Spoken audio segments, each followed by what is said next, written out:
craignez Dieu et donnez-lui gloire, car l'heure du jugement est venue. L'heure est venue d'adorer celui qui a fait le ciel, la terre et la mer et les sources d'eau. La Bible nous recommande de garder ses commandements et de suivre l'agneau partout où il va. Ainsi, le petit troupeau est un ministère qui souhaite, à travers l'étude de la parole de Dieu, faire connaître la lumière du monde, Jésus-Christ, le juste.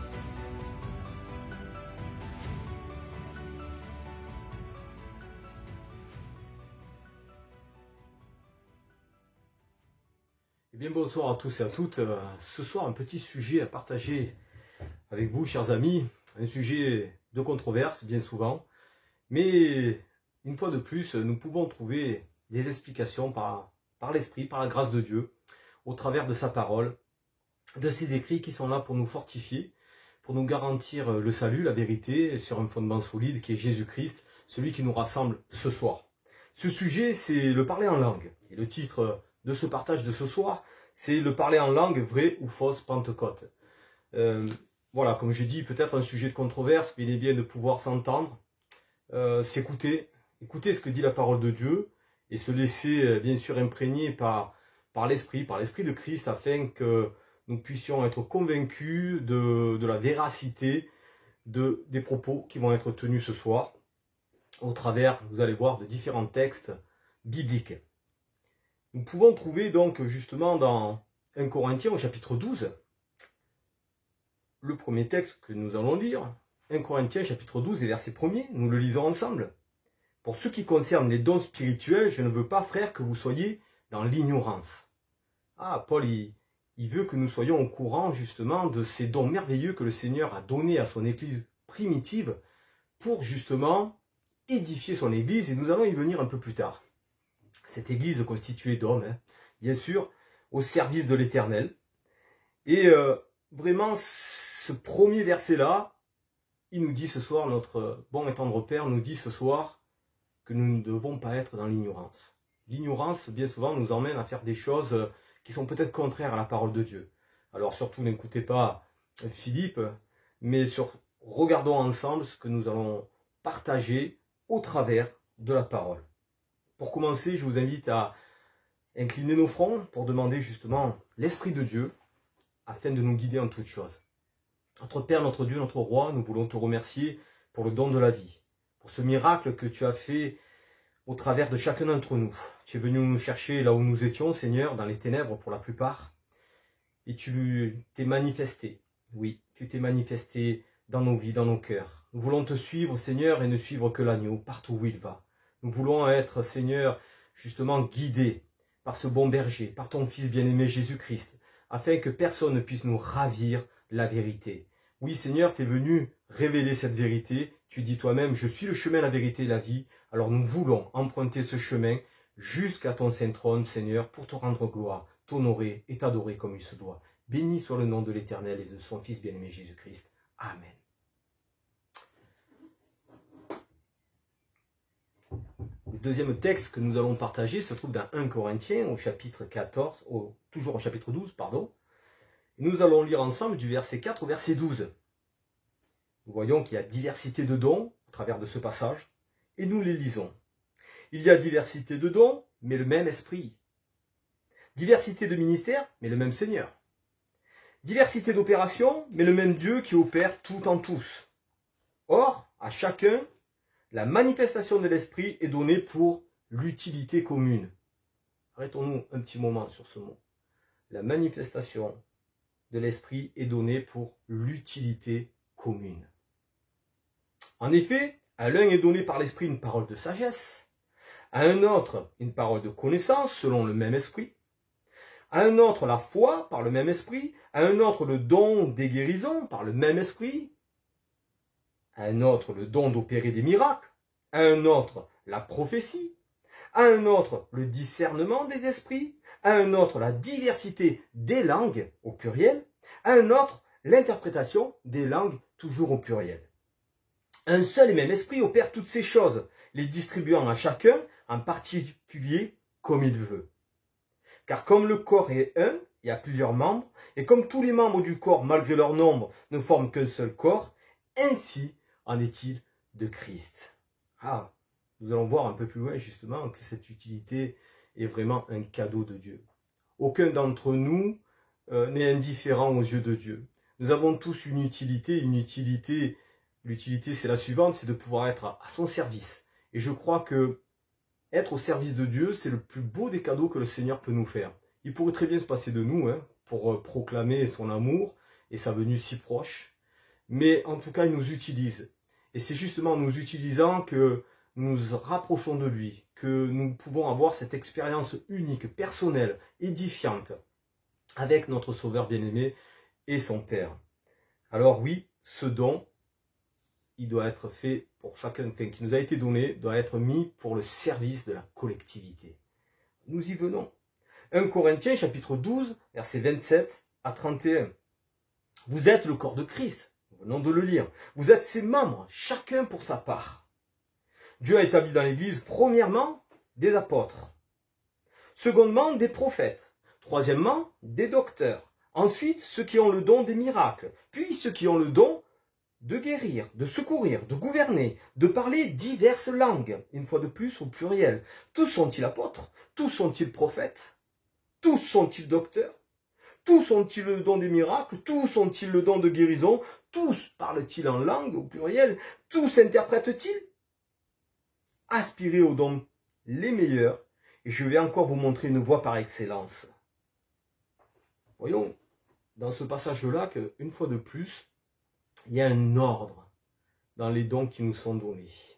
Il n'y a pas un don qui est plus excellent que l'autre, mais en tout cas, il y a un ordre établi dans ce passage de 1 Corinthiens 12, versets 27 à 31.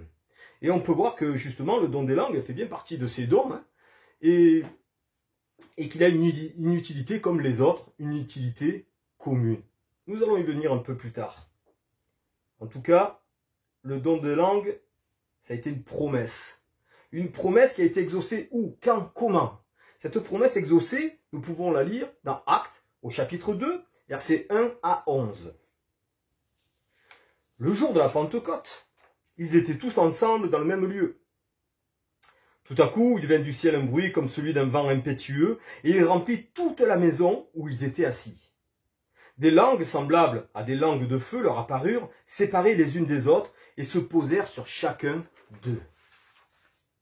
Et ils furent tous remplis du Saint-Esprit et se mirent à parler en d'autres langues, toujours au pluriel, selon que l'Esprit leur donnait de s'exprimer.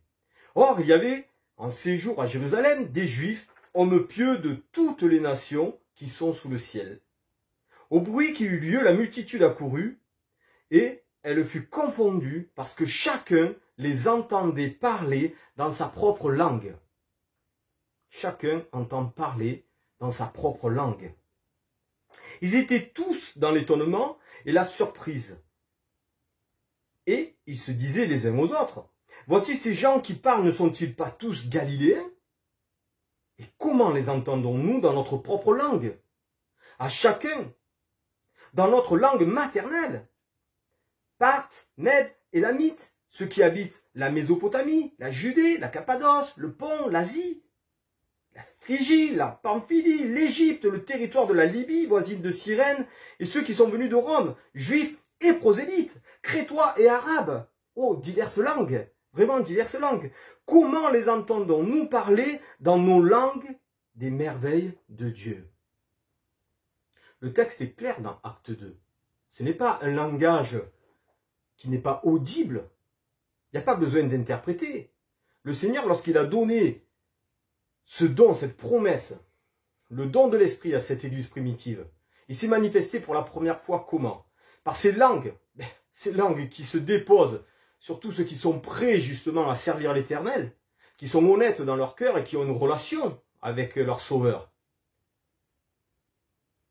Et grâce à ce miracle de la puissance de l'Esprit, ils parlent les langues de tout ce que nous venons de partager ensemble, de tous ces pays, même je dirais, l'Égypte, la Libye, Cyrène, et ainsi de suite. Mais en quel but? Pourquoi faire? Est-ce juste pour s'édifier soi-même? Nous avons vu que tout à l'heure précédemment, dans 1 Corinthiens 12, c'est pour l'utilité commune. Est-ce que Dieu peut faire un cadeau à une personne et pas à un autre?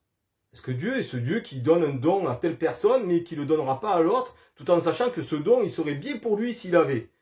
Est-ce que c'est ce Dieu-là que nous avons rencontré? En tout cas, le texte là me paraît être assez clair et convaincant. Ce ne sont pas des langues inaudibles, ce sont les langues maternelles. Et dans quel but? Dans quel but? Nous lisons ensemble dans Actes chapitre 10, versets 43 à 48.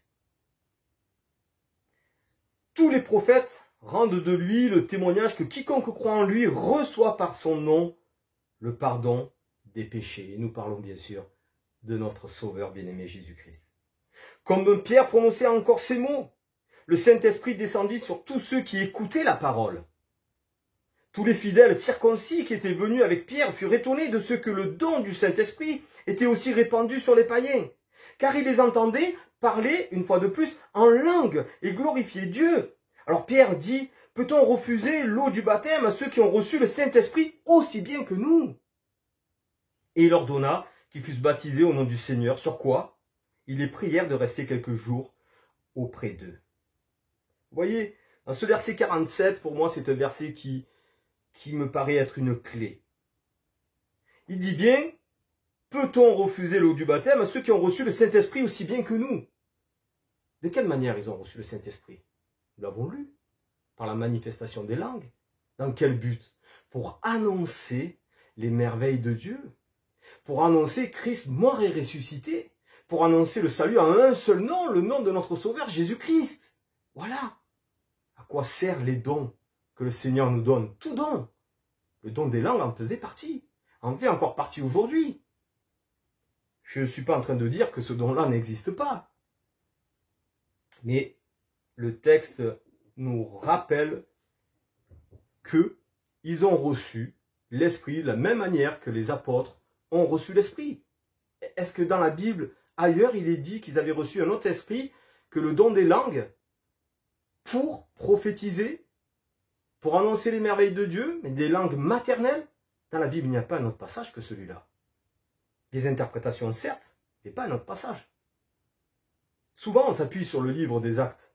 Lorsqu'on parle de la glossolalie ou du parler en langue dans certaines églises, pour appuyer le baptême de l'Esprit, l'importance du baptême de l'Esprit. Mais comment se fait-il qu'on oublie tout ce que nous venons de partager jusqu'à ce point? Là où nous en sommes.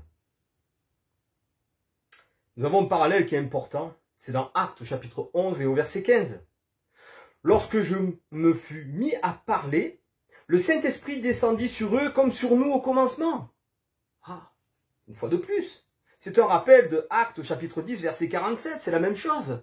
Lorsqu'ils se mirent à parler de ces merveilles-là, lorsqu'ils se mirent à parler justement de cette résurrection merveilleuse, de cette résurrection qui donne la vie, le salut à tous ceux qui veulent bien l'accepter, ils reçoivent eux aussi le Saint-Esprit. Et grâce à cela, ils peuvent aussi communiquer à d'autres les bienfaits de Dieu, et les merveilles de Dieu.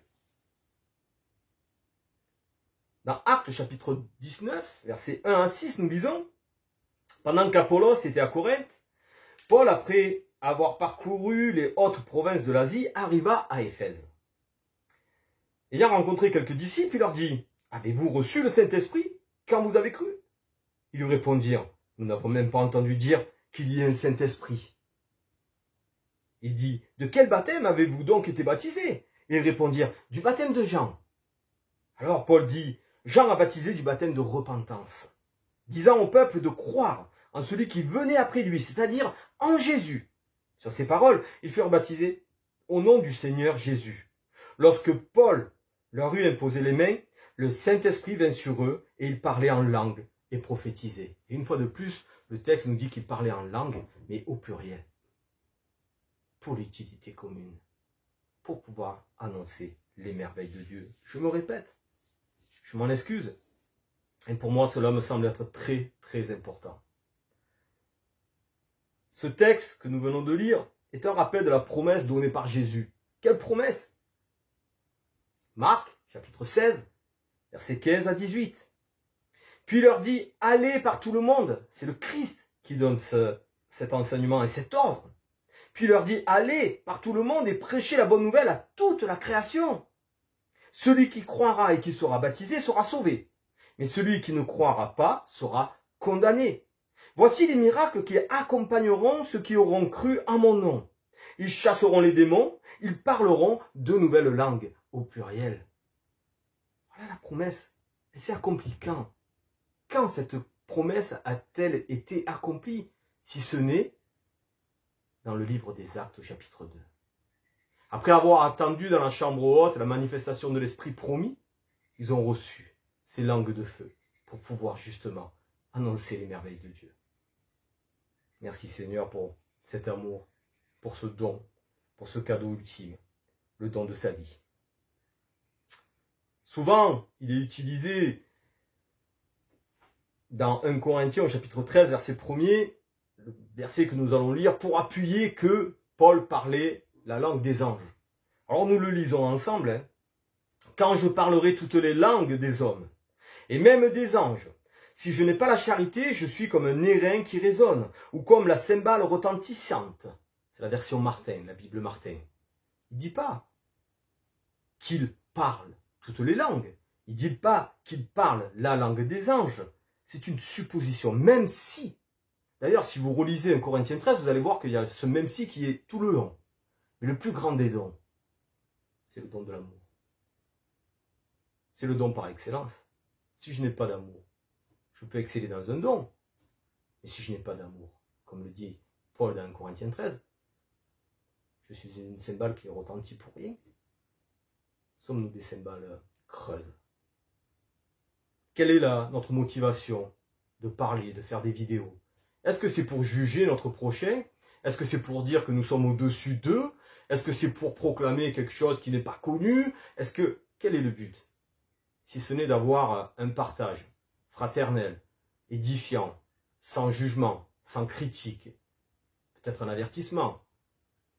En tout cas, ma démarche c'est la suivante. C'est vraiment par amour que je me force à être devant vous, parce que c'est pas naturel pour moi que de faire une vidéo et d'exposer un sujet. Je ne suis pas des plus à l'aise et je m'en excuse. En tout cas, l'amour me presse pour pouvoir partager la parole de Dieu avec vous. Dans 1 Corinthiens, chapitre 14, verset 1er, nous lisons « Recherchez la charité, aspirez aussi aux dons spirituels, mais surtout à celui de prophétie. » Une fois de plus, on ne met pas le don des langues en avant. On dit que le don, finalement, par excellence, après celui du leitmotiv qui est le don de l'amour, c'est le don de prophétie. Alors nous devons comprendre ce qu'est le don de prophétie. Est-ce que nous le comprenons vraiment dans la valeur qui nous est donnée au travers de la parole de Dieu? Prenons Apocalypse chapitre 19 et verset 10. Jean nous dit, et je tombais à ses pieds pour l'adorer. C'était un ange qui est venu donc justement annoncer les prophéties. Et je tombais à ses pieds pour l'adorer, mais il me dit, garde-toi de le faire. Je suis ton compagnon de service et celui de tes frères qui ont le témoignage de Jésus. Adore Dieu, car le témoignage de Jésus est l'esprit de la prophétie. Pourquoi la prophétie c'est si important? C'est témoigner de notre bien-aimé Sauveur Jésus-Christ. Qu'est-ce qui sauve, les amis? Un commandement? Un don des langues? Le don de l'accueil? Le don de guérison? Ou autre? Qu'est-ce qui sauve? Qu'est-ce qui touche les cœurs? Est-ce que vous voyez une personne en face de vous? Ce qui sauve, ce qui touche les cœurs, c'est la puissance de Dieu qui agit dans le cœur de la personne qui est en face de nous. Je suis d'accord. Et pour cela, il faut qu'il rencontre Jésus-Christ, celui qui nous a transformés. Celui qui est encore à nos côtés et qui, de temps en temps, justement, nous remet dans le droit chemin pour pas que nous nous perdions, parce qu'il veut qu'aucun d'entre nous se perde. Il nous veut tous. Sommes-nous prêts, justement, à le suivre pour l'éternité? En tout cas, je crois que c'est le plan de Dieu pour chacun d'entre nous. Avoir part à ce royaume éternel, à leur côté. Comme je dis souvent, un texte sorti de son contexte devient un prétexte. Dans 1 Corinthiens, chapitre 14, verset 2, nous lisons « En effet, celui qui parle en langue ne parle pas aux hommes, mais à Dieu, car personne ne le comprend, et c'est en esprit qu'il dit des mystères. Alors oui, si je prends ce texte-là, et que je le sors du contexte de ce que nous venons de partager, c'est-à-dire la promesse de Marc 16, la promesse exaucée dans Acte 2, ce qui s'est produit avec les baptisés qui ont reçu le même don que les premiers disciples donc dans la chambre haute, le don de parler en langue, diverses langues et des langues donc étrangères afin d'annoncer les merveilles de Dieu, et non pas autre chose. Alors si je prends juste ce verset, ben je dis voilà, je parle une langue qu'aucun homme ne peut comprendre. Nous devons reprendre tout le contexte. Bien souvent, on oublie le contexte et on s'arrête sur un texte. Et là, je crois que ça peut être dangereux parce que c'est souvent ce que Satan fait. Oui, il fait toujours la contrefaçon des merveilles de Dieu. Toujours. La vraie Pentecôte, la fausse Pentecôte. Le vrai sabbat, le faux sabbat. Il y aurait tellement de jours. La création en 6 jours, la création en 6000 ans. Et ainsi de suite. Et Satan, il se régale dans cet exercice-là. Parce que lui, il veut confondre. Il veut confondre. Il veut confondre la vérité afin que le plus grand nombre puisse être perdu. Et heureusement que notre Seigneur est là pour nous rappeler que sa vérité se trouve dans cette parole-là, dans la Bible. Voilà pourquoi je dis un texte sorti de son contexte devient un prétexte. Pouvons-nous interpréter ce texte tout en oubliant le contexte biblique, les amis? Dans 1 Corinthiens chapitre 14, versets 3 à 12, nous avons une réponse. Nous avons une réponse de la part de Paul. Celui qui prophétise, au contraire, parle aux hommes, les édifie, les exhorte, les console. Celui qui parle en langue, au singulier, s'édifie lui-même. Celui qui prophétise édifie l'Église. Je désire que vous parliez tous en langue, et là il le met au pluriel, et plus au singulier. Mais encore plus que vous prophétisiez. Celui qui prophétise est plus grand que celui qui parle en langue, à moins que ce dernier n'interprète, pour que l'Église en reçoive de l'édification. Et maintenant, frères, de quelle utilité vous serais-je si je venais à vous parlant en langue, au pluriel, et si je ne vous parlais pas par révélation ou par connaissance ou par prophétie ou par doctrine? Si les objets inanimés qui rendent un son comme une flûte ou une harpe ne rendent pas des sons distincts, comment reconnaîtra-t-on ce qui est joué sur la flûte ou sur la harpe? Comment, les amis? Et si la trompette rend un son confus, qui se préparera au combat? De même, vous, si par la langue, vous ne donnez pas une parole distincte, comment saura-t-on ce que vous dites? Car vous parlerez en l'air. Quelque nombreuses que puissent être dans le monde les diverses langues, il n'en est aucune qui ne soit une langue intelligible. Vous avez la réponse là. Vous allez voir pourquoi je me permets de dire cela. Il le précise bien. Il n'y a aucune langue inintelligible dans ce monde. Pourquoi on voudrait nous faire croire qu'il y a une langue que personne ne comprend? Ne sortons pas les textes du contexte. Je suis toujours dans 1 Corinthiens au chapitre 14. Nous avons lu tout à l'heure le texte du verset 2. On ne parle pas aux hommes. Mais je continue. Si donc je ne connais pas le sens de la langue, je serai un barbare pour celui qui parle. Et celui qui parle sera un barbare pour moi. De même vous, puisque vous aspirez au don spirituel, que ce soit pour l'édification de l'Église, que vous cherchiez à en posséder abondamment. Oui, pour l'édification de l'Église.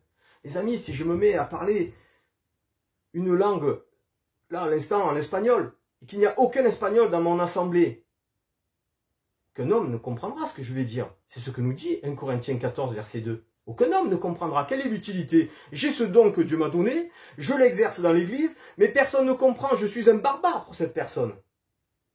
Quelle est l'utilité? Aujourd'hui, malheureusement, nous voyons que il y a ce don du parler en langue, qui est la glossolalie, mais certainement pas ce que nous venons de partager, qui est exercé dans les églises, même dans la louange. Nous allons y venir un peu plus tard. Personne ne comprend. Ou des fois, il y a une interprétation, et puis si on demande une autre interprétation, ce ne sera pas la même interprétation. Quelle est l'édification de l'Église au travers de cela? Vous allez voir pourquoi je vous dis ça. Dans 1 Corinthiens, chapitre 14, versets 13 à 19.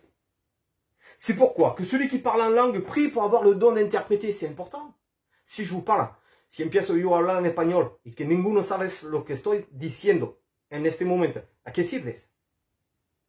Là, je viens de parler en espagnol, mais s'il n'y a pas d'espagnol, à quoi ça sert? Alors, si le Seigneur me donne cette langue-là, bon, c'est ma langue maternelle, c'est plus facile pour moi. Et si le Seigneur me donne le don des langues, et que je parle en japonais, dans une église où il n'y a aucun japonais, quelle est l'utilité?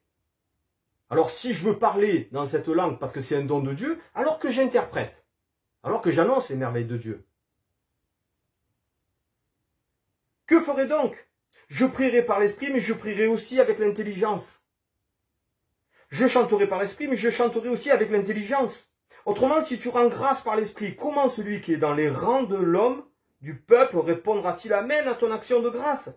Puisqu'il ne sait pas ce que tu dis, est-ce que Dieu en sort glorifié? De toutes ces manifestations qui se produisent dans certaines églises, personne ne comprend. Il y a beaucoup de, comment dirais-je, de brouhaha bien des fois, et nous allons venir un peu plus loin dans quelque chose qui est très important dans l'ordination.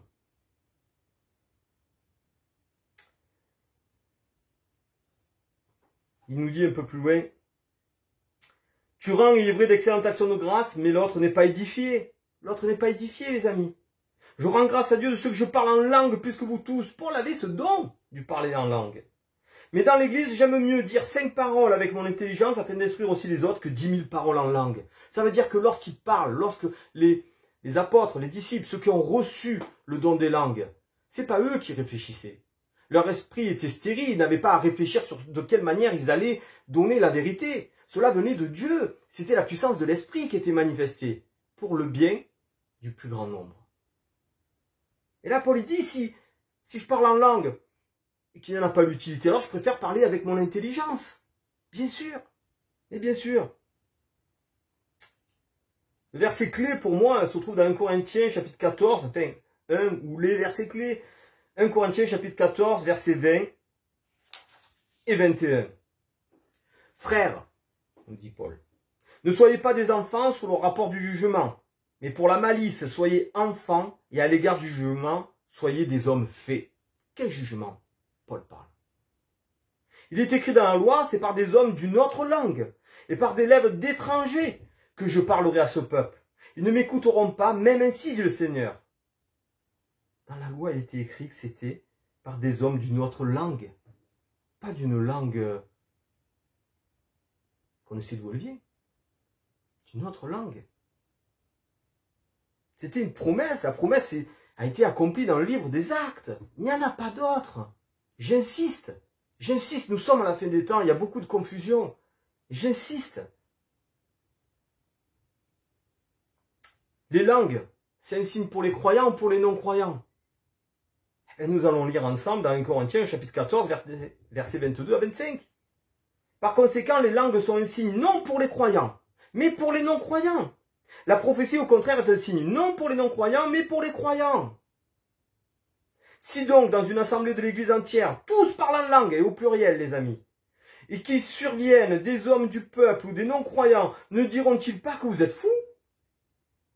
Mais si tous prophétisent et qu'il survienne quelques non-croyants ou un homme du peuple, il est convaincu par tous, il est jugé par tous, les secrets de son cœur sont dévoilés de telle sorte que, tombant sur sa face, il adorera Dieu et publiera que Dieu est réellement au milieu de vous. Vous voyez, Dieu n'est pas un Dieu de désordre. C'est un signe pour les non-croyants. Lorsque dans le livre des Actes, cette puissance des langues de feu qui se sont déposées, le baptême du feu, comme il est dit pour certaines églises, c'était pour qui? Pour les croyants ou pour les non-croyants? Et pour les non-croyants. Alors comment se fait-il qu'aujourd'hui, dans des églises où tout le monde est croyant, il y a ce parler en langue qui est mis d'abord tous les autres dons? Ou des fois on nous dit non, mais c'est pas vraiment important, mais bien attendant, il est exercé comme si c'était le don suprême. Personne ne comprend. Si quelqu'un rentre là, qu'est-ce qu'il va comprendre? Est-ce qu'il va être édifié? Est-ce qu'il va être confondu, comme il est dit dans le texte? C'est-à-dire que par rapport au message qui sera prêché par la puissance de Dieu, dans une langue normale, c'est-à-dire pas une langue étrangère, parce qu'il n'en aura pas la nécessité, est-ce qu'il sera touché au fond de son cœur? Est-ce qu'il comprendra qu'il a été inimitié avec Dieu? Est-ce qu'il comprendra que son Sauveur est mort sur la croix à cause de ses péchés? Est-ce qu'il va le comprendre, cela? Ou est-ce que l'émotion va le prendre par un brouhaha? Soyons vigilants, les amis. Soyons vigilants. Dieu est un Dieu d'ordre. Oui, c'est un Dieu d'ordre. Il ne désire pas le désordre dans son Église. Dans 1 Corinthiens chapitre 14, verset 26 à 28, nous lisons « Que faire donc, frères, lorsque vous vous assemblez les uns ou les autres parmi vous? Ont-ils un cantique, une instruction, une révélation, une langue ?» Voyez bien la différence, une langue, une interprétation, que tout se fasse pour l'édification, que tout se fasse pour l'édification. En est-il qui parle en langue que 2 ou 3, ou plus parlent, chacun à son tour, et que quelqu'un interprète? C'est pas ce que je vois dans les églises. S'il n'y a pas d'interprète, qu'on se taise dans l'église, et qu'on parle à soi-même à Dieu. Pourquoi nous allons à l'encontre de la parole de Dieu? Pourquoi nous sentons-nous toujours obligés de vouloir nous élever au-dessus de ce qui est écrit? Christ s'est rabaissé jusqu'à nous. Il s'est humilié jusqu'à la croix.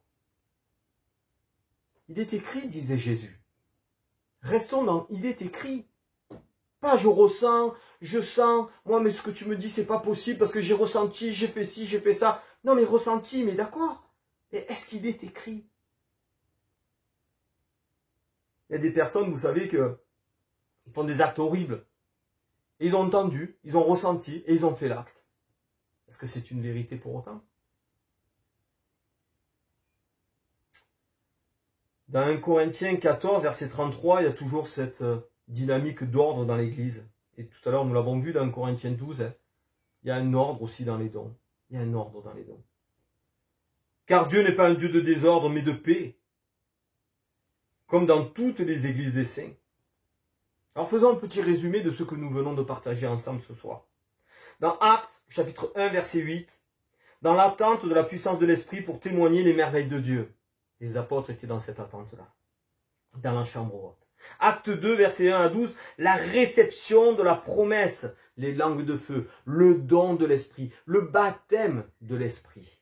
D'accord? Au chapitre 12 de 1 Corinthiens, nous voyons que le parler en langue est cité au nombre des dons spirituels. Et lorsque il nous parle du parler en langue, c'est des langues au pluriel, pas une seule langue. D'accord? Au chapitre 13 de 1 Corinthiens, que l'amour est plus grand que tous les dons. Mais bien sûr. Mais bien sûr. Au chapitre 14, que dans l'Église, le don de prophétie est plus important que le parler en langue. Pourtant, on voit que des fois, c'est un peu l'inverse. C'est le parler en langue en amont. J'ai rencontré des gens qui ont été en souffrance par rapport à cela, parce qu'ils n'avaient pas reçu, soi-disant, le parler en langue. Du coup, ils étaient mis de côté ou un peu raillés. Je ne dis pas que c'est une généralité dans toutes les églises, hein. Je ne suis pas là pour juger. Mais en tout cas, c'était des personnes qui étaient en souffrance. Oui, en souffrance. Et ça ne vient pas de Dieu. Car le don excellent, c'est le don de l'amour. Alors si je prétends avoir reçu le don des langues, que je parle en langue dans une église, et que je vais railler une personne parce qu'elle n'a pas reçu le don des langues, est-ce que j'ai vraiment reçu le don des langues? C'est une question que nous devrions nous poser. Vous savez, il est dit qu'à la fin des temps, Satan essaiera de séduire les élus. Si nous sommes élus, nous n'avons pas de souci à nous faire, ça veut dire qu'il essaiera de séduire les élus. Mais il ne pourra pas les séduire. Alors qui va-t-il séduire? Dans Matthieu 24, au verset 24, car il s'élèvera de faux Christ et de faux prophètes. Ils feront quoi? Des petits prodiges, des petits miracles, des petites choses? Non. Ils feront de grands prodiges et des miracles au point de séduire, s'il était possible, même les élus. De grandes choses, les amis. C'est là où Satan exerce, justement, sa puissance. C'est pas une contrefaçon qui est tellement grossière que personne n'en voudra. Non, il est toujours dans la subtilité. Vous savez, dans le jardin d'Éden, hein, s'il a réussi à tromper Adam et Ève, c'est bien parce qu'il a emmené les choses mielleusement. Mais non, Dieu n'a pas dit ça. Et là, aujourd'hui, on dit, mais non, Dieu n'a pas dit ça. Et pourtant, il est écrit. Dans 2 Thessaloniciens, chapitre 2, versets 9 et 10, nous lisons, l'apparition de cet impie, c'est-à-dire de Satan, se fera par la puissance de Satan, de l'impie, de tout ce qui manifeste cette puissance-là. L'apparition de cet impie se fera par la puissance de Satan. Comment? Avec toutes sortes de miracles. Toutes sortes de miracles. De signes et de prodiges mensongers. Waouh! Donc vous voyez, c'est pas quelque chose d'anodin. C'est pas parce qu'il se produit des miracles que l'Église est là, l'Église de la vérité est là. Si l'Église de la vérité rejette une partie de la vérité, est-ce qu'elle est dans la vérité? Qu'est-ce que j'amène? Un Jésus-Christ, comme je dis souvent, justement vainqueur? Ou un Jésus-Christ amoindri parce que j'aurais mutilé une partie de sa vérité. Quel est le Christ que nous avons rencontré? Un Christ vainqueur? Alors s'il est vainqueur, il sera vainqueur dans nos vies. Et nous serons appelés enfants de Dieu. Toujours donc dans ce texte de Thessaloniciens, nous trouvons au verset 10, et avec toutes les séductions les amis, de l'iniquité pour ceux qui périssent parce qu'ils n'ont pas reçu l'amour de la vérité pour être sauvés. Ils n'ont pas reçu l'amour de la vérité. On s'arrête à « moi je pense que, moi je crois que, moi je ressens ». L'amour de la vérité, c'est le Christ. C'est ce que nous trouvons dans la parole de Dieu. Il n'y en a pas d'autre. Il y a beaucoup de contrefaçons. Il y a beaucoup d'églises. Il y a une seule église aux yeux de Dieu. Le peuple du reste. Ceux qui gardent les commandements de Dieu et la foi de Jésus. Gardez-vous les commandements de Dieu? Êtes-vous des chrétiens aux 9 commandements ou aux 10 commandements? C'est une question. Certainement pas un jugement. Dans Matthieu 7, versets 21-23, ceux qui me disent « Seigneur, Seigneur » n'entreront pas tous dans le royaume des cieux, mais celui-là seul qui fait la volonté de mon Père qui est dans les cieux. Plusieurs me diront en ce jour-là « Seigneur, Seigneur, n'avons-nous pas prophétisé par ton nom? N'avons-nous pas chassé des démons par ton nom? Et n'avons-nous pas fait beaucoup de miracles par ton nom? Alors je leur dirai ouvertement, je ne vous ai jamais connus. Retirez-vous de moi, vous qui commettez l'iniquité. » Prions Dieu afin de ne pas être trouvés dans ce groupe-là. Des personnes, oui, qui pensent vivre cette vérité, qui ont reçu une puissance, mais de qui l'ont-ils reçu? C'est là la question que nous devons nous poser. Le don des langues, est-ce une puissance de Dieu dans la compréhension que nous venons de partager? Pour moi, oui. Dans l'autre compréhension, est-ce que c'est une puissance de Dieu? À vous d'en juger. Le dernier texte pour clôturer ce moment de partage se trouve dans 1 Corinthiens au chapitre 14, versets 37 à 38. Si quelqu'un se considère comme un prophète ou un être spirituel, qu'il reconnaisse dans ce que je vous ai écrit un commandement du Seigneur. Nous sommes dans 1 Corinthiens 14. Et là, il rappelle justement tout ce que nous avons pu partager. Si nous reconnaissons que ce qui a été dit par Paul est un commandement du Seigneur, alors arrêtons-nous à ce commandement-là. N'inventons pas des choses, soyons vigilants. Et si quelqu'un ne le reconnaît pas, c'est qu'il n'est pas reconnu. Waouh! Si quelqu'un ne veut pas reconnaître, nous ne sommes pas reconnus par Dieu. Et nous rejoignons le texte que nous avons lu de Matthieu 7, versets 21-23. Pourtant, nous aurons pu faire beaucoup de choses au nom du Seigneur, mais le Seigneur dira, je ne vous connais pas. Que le Seigneur bénisse sa parole dans nos cœurs. Vraiment, j'espère ne pas avoir été trop virulent dans mes propos, mais en tout cas, je respecte toute dénomination. Et je connais beaucoup de personnes qui sont dans cette sincérité de cœur. Mais il y a énormément de choses que Satan amène pour nous diviser. Le Seigneur veut l'unité, comme il est écrit dans Jean 17. Et l'unité ne se fera pas dans le désordre ou dans des compréhensions différentes. Que Dieu vous bénisse abondamment. Soyons prêts, car le Christ revient bientôt. Merci pour votre écoute. Amen.